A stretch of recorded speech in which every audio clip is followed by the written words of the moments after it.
Selamat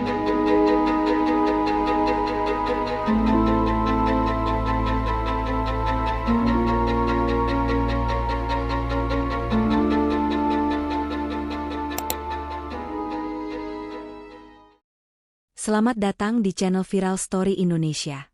Jangan lupa like, komen, dan subscribe untuk mengetahui episode selanjutnya. Kisah kali ini menceritakan tentang Ayla, seorang wanita muda cantik, cerdas, dan penyendiri yang tinggal di desa terpencil dekat hutan. Ia menemukan seekor kambing jantan putih terluka di hutan, memberinya nama Raga dan memeliharanya. Raga menunjukkan kecerdasan tak biasa dan selalu memahami emosi Ayla. Hubungan mereka semakin dekat dan intim secara emosional. Ayla merasa Raga lebih memahami dirinya dibanding manusia. Apa yang akan terjadi selanjutnya? Tonton video ini sampai akhir. Di sebuah desa kecil yang tersembunyi di balik perbukitan dan hutan lebat, hiduplah seorang wanita muda bernama Ayla. Wajahnya begitu cantik, dengan mata bening yang selalu terlihat sendu dan rambut hitam legam yang menjuntai sampai pinggang. Banyak lelaki yang tertarik padanya, namun Ayla selalu menjaga jarak. Ia bukan gadis sombong, hanya merasa bahwa tak seorang pun benar-benar mengerti dirinya. Ia lebih senang menghabiskan waktu di alam, di tengah gemericik sungai dan desiran angin hutan. Ayla hidup sendiri di sebuah pondok kayu tua peninggalan orang tuanya yang telah lama meninggal. Ia bertani, menenun, dan meracik ramuan herbal dari tanaman liar yang tumbuh di hutan. Desa menganggapnya sedikit aneh, bahkan ada yang menyebutnya penyihir, namun tak ada yang berani mengganggunya. Mereka tahu Ayla baik hati, meski tertutup dan penuh misteri. Suatu pagi saat berjalan di pinggir hutan mencari daun sambiloto, Ayla mendengar suara erangan lemah. Ia menoleh, menyibak semak-semak, dan menemukan seekor kambing jantan berwarna putih bersih dengan luka besar di kakinya. Matanya berwarna coklat terang, hampir keemasan, dan menatap Ayla dengan cara yang aneh. Bukan seperti binatang yang ketakutan atau kesakitan, tapi seperti sedang berbicara. Memohon. Tanpa pikir panjang, Ayla menggendong hewan itu ke pondoknya. Ia membersihkan lukanya, memberi makan, dan membaringkannya di dekat perapian. "Kau akan baik-baik saja," bisiknya sambil mengusap kepala kambing itu. "Aku akan merawatmu. Namamu, Raga." Sejak hari itu, Raga tinggal bersama Ayla. Luka di kakinya perlahan sembuh, tapi ia tak pernah mencoba kabur. Ia seperti tahu bahwa pondok itu adalah rumahnya. Ayla pun merasa tak lagi kesepian. Ia berbicara dengan Raga setiap hari, menceritakan segala hal mulai dari cuaca hingga mimpi-mimpinya yang paling rahasia. Yang membuat Ayla heran, Raga seakan mengerti semua yang ia katakan. Ketika ia sedih, Raga akan mendekat dan menggesekkan kepalanya di lengan Ayla. Ketika ia tertawa, Raga melompat-lompat seolah ikut bahagia. Bahkan, kambing itu tak pernah mengotori rumah, dan selalu duduk di tempat yang sama, di sudut ruangan, seolah paham batas dan aturan manusia. Malam-malam di pondok tak lagi sunyi. Ayla kerap duduk di dekat perapian, membacakan puisi sambil membelai bulu lembut Raga. Tak jarang ia tertidur sambil memeluk leher kambing itu.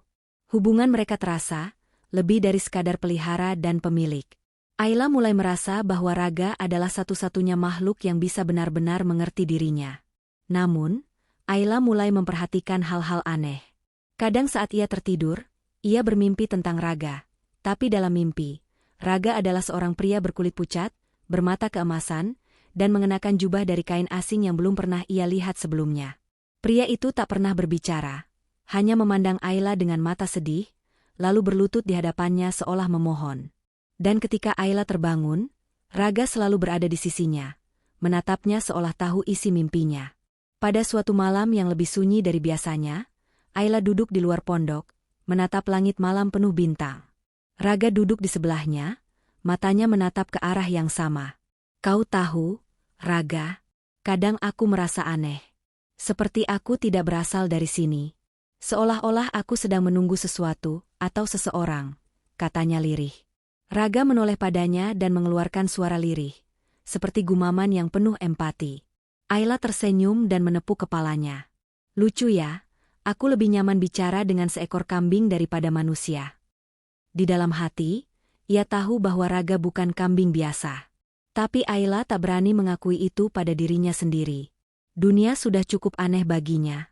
Tapi malam itu, saat angin berembus pelan dan bulan menggantung bulat sempurna di langit, Ayla merasa jantungnya berdetak sedikit lebih cepat. Raga menatapnya, dan untuk sangat sesaat matanya bersinar dengan cahaya aneh. Itulah malam di mana segalanya mulai berubah. Beberapa hari setelah malam bulan purnama itu, Ayla mulai menyadari ada sesuatu yang berbeda pada Raga. Ia bukan hanya menjadi semakin tenang dan lekat padanya, tapi juga mulai menunjukkan perilaku yang nyaris manusiawi. Ia membuka pintu dengan moncongnya, mengambil barang-barang kecil yang jatuh ke lantai, bahkan pernah mencoba mengatur kayu bakar ke perapian dengan cara yang sangat rencana. Namun, yang paling membuat Ayla bingung adalah bagaimana mimpi-mimpinya semakin sering didatangi sosok pria bermata emas. Sosok yang wajahnya perlahan mulai terasa familiar. Ia tersadar bahwa wajah dalam mimpinya perlahan menyerupai Raga. Matanya, sorotnya, bahkan cara pandangnya. Setiap kali ia terbangun, Raga sudah berada di samping ranjangnya, menatapnya dengan mata yang seolah menyimpan rahasia besar. Suatu malam, saat langit diselimuti awan tipis dan kabut mulai turun pelan, Ayla terbangun karena mendengar suara berderak pelan dari dalam rumah. Bukan suara mencurigakan, tapi cukup mengganggu. Ia bangkit dan membuka pintu kamarnya perlahan. Ruang utama pondok remang-remang diterangi cahaya dari tungku perapian yang mulai meredup. Di sana, berdiri seorang pria muda, tinggi, dengan rambut gelap dan sorot mata emas yang sangat dikenalnya. Ayla membeku. Pria itu tidak mengatakan apa-apa. Ia hanya berdiri, menatapnya dalam diam, mengenakan jubah panjang berwarna kelabu pucat. Lalu, pelan-pelan, ia berlutut. "Ayla," katanya. Suaranya berat namun lembut, seperti bisikan angin malam. "Akhirnya kau melihatku." Siapa kau?" Ayla tergagap, matanya menatap sekeliling, mencari Raga. "Aku adalah Raga," jawab pria itu. "Atau lebih tepatnya, itulah nama yang kau berikan padaku. Nama yang menyelamatkanku." Ayla mundur satu langkah, tapi rasa takutnya perlahan berganti rasa takjub. Bagaimana mungkin? Pria itu tersenyum tipis. "Aku berasal dari dunia lain. Sebuah kerajaan jauh di balik tirai waktu dan ruang. Aku bukan manusia, bukan pula hewan. Aku, separuh makhluk dari alam yang pernah berdampingan dengan dunia manusia, hingga kami dilupakan." Ia menjelaskan bahwa ia adalah seorang pangeran dari dunia yang disebut Altera, dunia yang terikat pada keseimbangan alam dan sihir kuno. Ia pernah menolak perjodohan politik dengan putri bangsawan dari wilayah kekuasaan gelap. Penolakannya dianggap penghinaan, dan sang putri yang terluka egonya menjatuhkan kutukan pada Raga, mengubahnya menjadi seekor kambing dan membuangnya ke dunia manusia, tempat di mana sihir hampir mati dan tak ada harapan untuk membalikan kutukan. "Namun, ada satu celah," katanya pelan. "Kutukan akan melemah jika aku ditemukan dan dicintai oleh seseorang yang tulus, tanpa mengetahui siapa aku sebenarnya." Ayla menatapnya dengan mata berkaca-kaca. "Dan aku? Kaulah yang menyelamatkanku. Kau merawatku, menyayangiku, bukan karena aku manusia dalam wujud hewan, tapi karena kebaikan hatimu. Itu cukup untuk membuat kutukan mulai retak." Raga menjelaskan bahwa ia kini dapat berubah menjadi manusia setiap malam bulan purnama, dan sedikit demi sedikit, kekuatan kutukan itu melemah. Namun, ia masih terikat pada hukum sihir. Ia tidak bisa sepenuhnya kembali ke wujud aslinya, kecuali jika Ayla benar-benar menerimanya sebagai dirinya, bukan hanya sebagai kambing peliharaan, tetapi sebagai pasangan, sebagai bagian dari hidupnya. Ayla terdiam. Dunia yang ia kenal, keheningan pondok, kesederhanaannya, semuanya tiba-tiba terasa jauh. Namun, di tengah kekacauan itu, ia juga merasakan sesuatu yang jujur. Rasa hangat yang selama ini ia miliki saat bersama Raga tak pernah bohong. Ia mencintainya, meski sebelumnya ia tak pernah mengakuinya. "Kau akan kembali menjadi kambing di pagi hari?" tanya Ayla lirih. Raga mengangguk. "Hingga kutukan benar-benar hilang. Dan hingga itu terjadi, aku akan tetap seperti ini, terpecah antara dua wujud." Ayla berjalan mendekat. Tangannya perlahan menyentuh wajah Raga, yang terasa hangat dan nyata. Ia tak lagi merasa takut. "Aku tak peduli bagaimana wujudmu. Aku hanya tahu satu hal, kau tak pernah membuatku merasa sendirian." Raga menatapnya. Kali ini, Bukan dengan tatapan sedih atau meminta, tapi dengan harapan. Dan untuk pertama kalinya, Ayla membalasnya dengan senyum. Malam itu, untuk pertama kalinya sejak ia datang ke dunia manusia, Raga tidur sebagai manusia di sisi Ayla. Di luar, kabut mulai menghilang perlahan, dan bulan tampak menggantung penuh di langit, seolah ikut menyaksikan awal dari takdir yang mulai berubah. Sejak malam pengakuan itu, malam ketika Ayla menyentuh wajah manusia Raga dan berkata bahwa ia tak peduli pada wujud luarnya, segalanya berubah, dalam diam. Siang hari Raga tetap menjadi kambing yang lembut dan setia. Namun di malam hari, ia berubah menjadi pria yang telah mencuri hati Ayla dengan ketenangan dan kesedihannya yang dalam. Hari-hari mereka seperti teka-teki, potongan-potongan kecil dari dua dunia yang berusaha saling menyatu. Di siang hari, Ayla akan memandikan Raga, memberinya makan, mengajaknya berjalan-jalan seperti biasa. Namun saat malam tiba dan kabut turun pelan dari bukit, mereka akan duduk berdua di dekat perapian, berbincang tentang dua dunia yang saling asing, namun mulai terhubung melalui cinta mereka. Namun, kebahagiaan mereka tak sepenuhnya tanpa bayang-bayang. Masyarakat desa mulai memperhatikan hal-hal aneh. Mereka melihat bagaimana Ayla semakin tertutup, lebih sering berbicara sendiri saat berada di ladang atau pasar. Beberapa tetua mulai berbisik bahwa Ayla mungkin benar-benar seorang penyihir, atau mungkin sudah kerasukan roh jahat. Di tengah kehidupan desa yang penuh tradisi dan ketakutan akan hal-hal gaib, kebiasaan Ayla dianggap mencurigakan. Salah satu pemuda desa yang pernah ditolak Ayla secara halus, Garin, menjadi yang paling vokal. Ia kerap menyindir Ayla saat bertemu di pasar, dengan nada sinis menyebut bahwa Ayla lebih memilih binatang daripada manusia. Mungkin kau lebih cocok tinggal di hutan bersama peliharaanmu itu, ucapnya suatu hari, cukup keras untuk didengar warga lain. Ayla hanya tersenyum tipis, menahan kata-kata. Ia tahu membantah hanya akan membuat semuanya memburuk. Sementara itu, hubungan Ayla dan Raga semakin dalam. Raga mengajarkan Ayla tentang Altera, dunia asalnya, sebuah tempat yang hidup berdampingan dengan roh-roh alam, tempat di mana sihir bukan mitos, tapi bagian dari kehidupan sehari-hari. Dunia di mana langit berubah warna mengikuti emosi penghuninya, dan setiap pohon memiliki nama serta sejarahnya sendiri. Apakah kau ingin kembali ke sana? Tanya Ayla pada suatu malam. Aku tak tahu, jawab Raga jujur. Dulu aku sangat ingin pulang. Tapi sekarang, bersamamu tempat ini seperti rumah juga. Namun, ada satu kebenaran pahit yang tak bisa mereka hindari.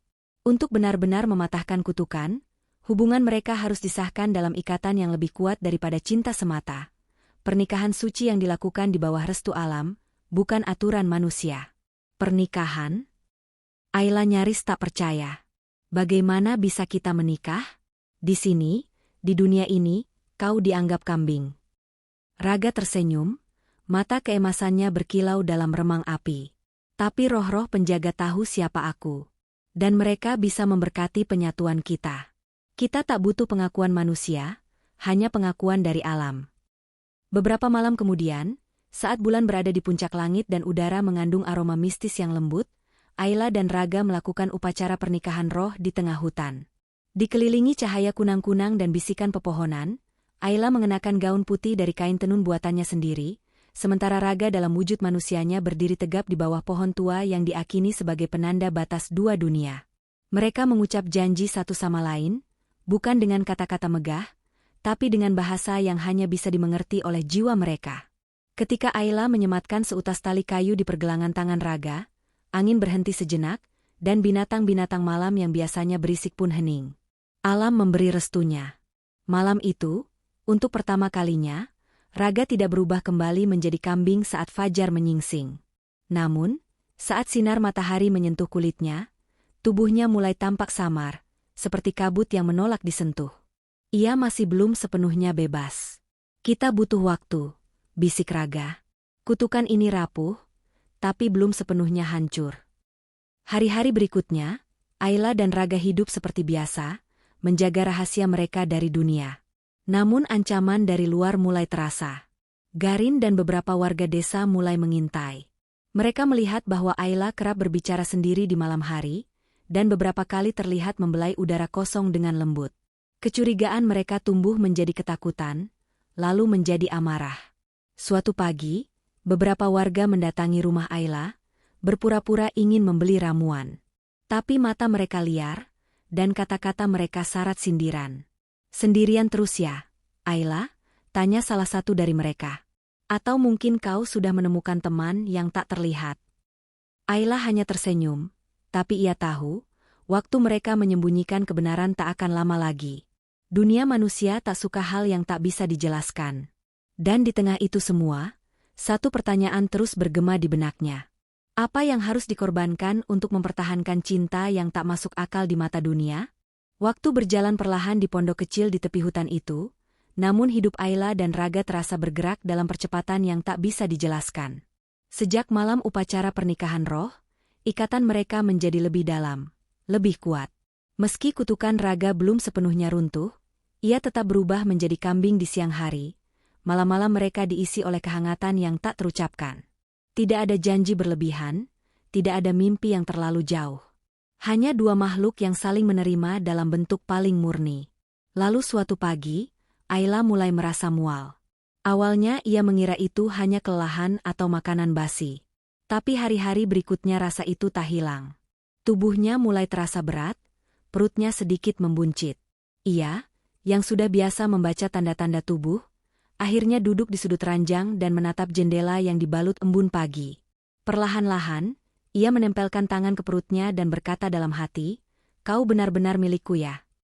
Malam itu ia mengatakannya pada Raga. "Aku hamil." Raga terdiam.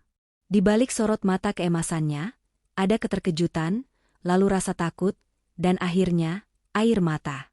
Ia menyentuh perut Ayla dengan lembut, seakan tak percaya bahwa kehidupan bisa tumbuh dari persatuan mereka yang begitu mustahil. "Kau tahu apa artinya ini?" gumamnya. "Anak dari dua dunia, anak ini tidak hanya milik kita, Ayla. Ia milik sesuatu yang lebih besar." Dan memang sejak saat itu, keanehan mulai terjadi. Kehamilan Ayla berjalan dengan cepat. Dalam waktu 3 bulan, perutnya sudah sebesar perempuan hamil 6 bulan. Tubuhnya tidak melemah, justru terasa lebih kuat, lebih peka terhadap alam. Ia bisa mendengar desir angin berbicara, dan bunga-bunga liar yang disentuhnya mekar lebih cepat. Bayi itu tumbuh dalam rahim dengan kekuatan yang tak biasa. Ayla tak bisa ke desa. Warga mulai mengamati perubahannya. Garin, pemuda yang masih menyimpan dendam lama, mulai menyebarkan desas-desus bahwa Ayla mengandung anak dari hasil sihir gelap. Kambing peliharaannya pasti jelmaan setan, katanya lantang di warung desa, dan orang-orang mulai mempercayainya. Suatu malam, Ayla melahirkan, sendiri, di dalam pondok, ditemani Raga yang menjaga dalam wujud manusianya.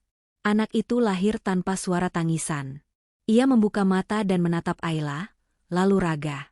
Mata keemasannya bersinar samar dalam gelap, dan kulitnya begitu lembut seperti kabut pagi. Mereka menamainya Luma, yang berarti cahaya dari kabut, dalam bahasa kuno Altera. Sejak kecil, Luma menunjukkan kemampuan luar biasa. Di usia 3 bulan, ia sudah bisa duduk tegak.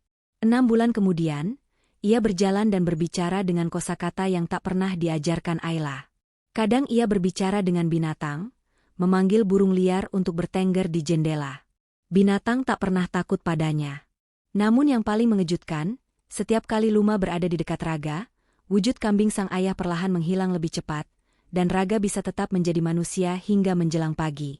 Seakan Luma adalah jembatan hidup antara kutukan dan kebebasan. Warga desa tak bisa lagi dibohongi.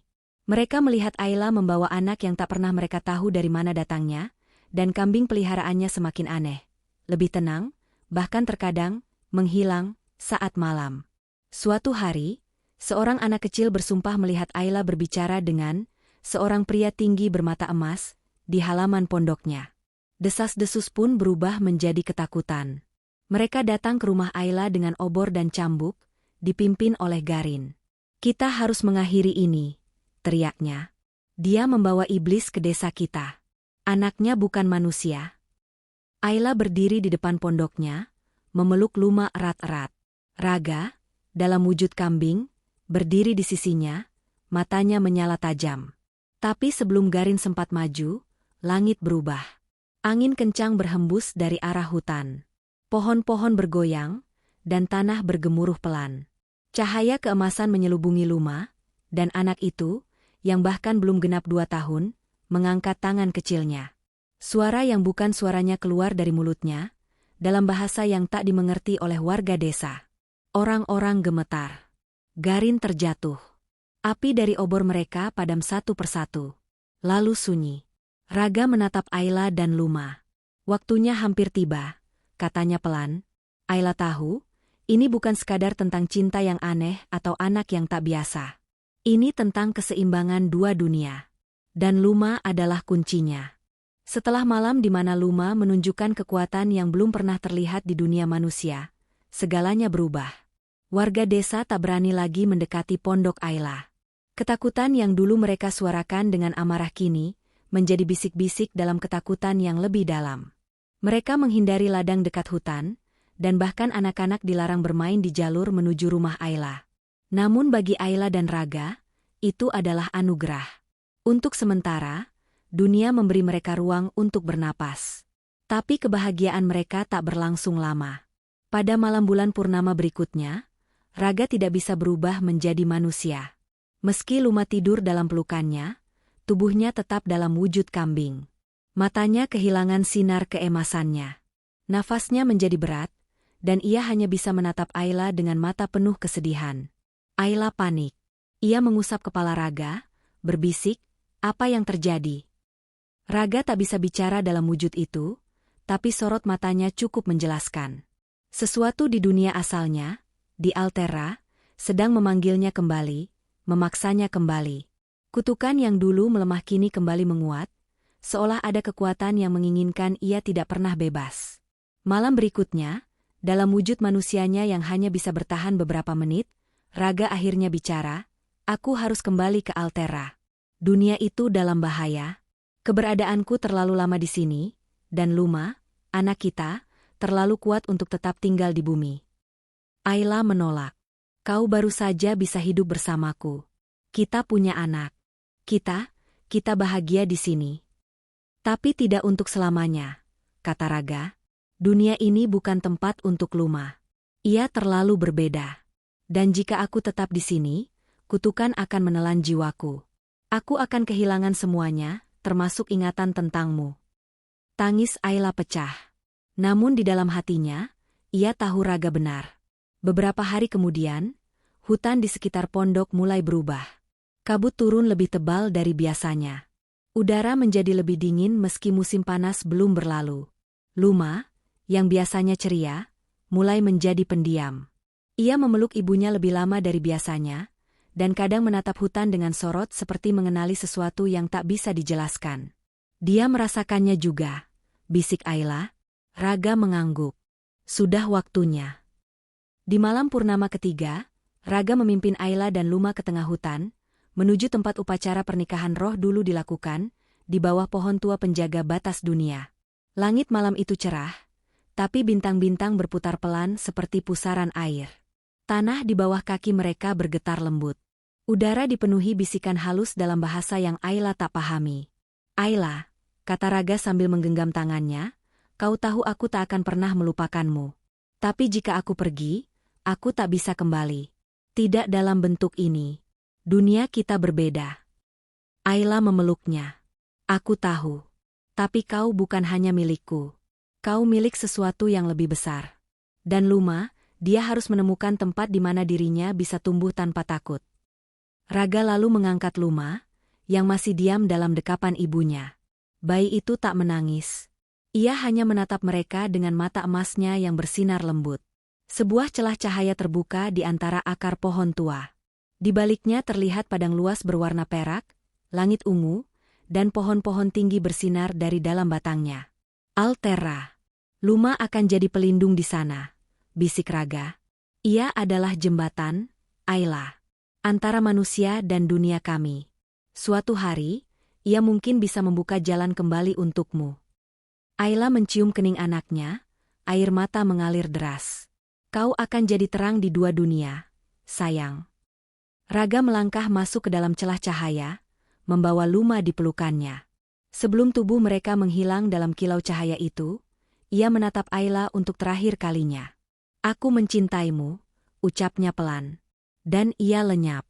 Celah itu menutup pelan, seperti pintu yang tak pernah benar-benar ada. Pohon tua bergeming seperti biasa, dan hutan kembali sunyi.